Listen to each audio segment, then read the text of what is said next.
I agree completely with Nick Xenophon about the reforms to poker machine laws. They are piss weak. How do you turn around and have a trial for mandatory pre-commitment that is neither mandatory nor is actually enforceable? It's completely optional whether you want to declare, like when you go to the service station. How often does anyone turn around and simply say, I'll only put $20 in? You fill it to the top. You have the ability to do a pre-commitment when you come to a petrol station. Nobody does it. When it comes to a poker machine, I think very few people would do it.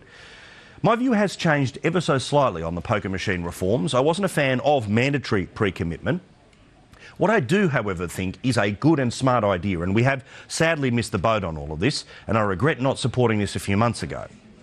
We need to slow down the pace with which you can lose money on a poker machine. Now, I am one of the 30% of Australians who play poker machines. I don't have a problem nor pass any judgment on people who decide to spend as much money as they want to on whatever form of gambling you're interested in.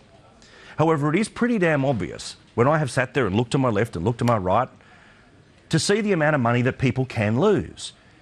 In some states, you're able to put only $20 notes in others, you're able to put $50 notes in. If you play at a casino, the entire game, you could lose the entire $50 in the space of about half a dozen spins, and 3 minutes later, you've got nothing in your pocket. I agree with slowing the machines down and limiting the amount of money that can go through at any one time. The rest then is up to us. The machine itself has now become very sophisticated, very fast, and depending on which one you play, very, very costly.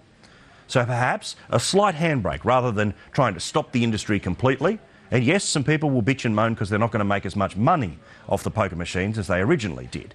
But surely that's the compromise that we should have achieved. The government pretending that getting people to put their hand up and choose to say how much they want to lose is not actually a reform. It's just something that they can talk about at the election to pretend it was a reform.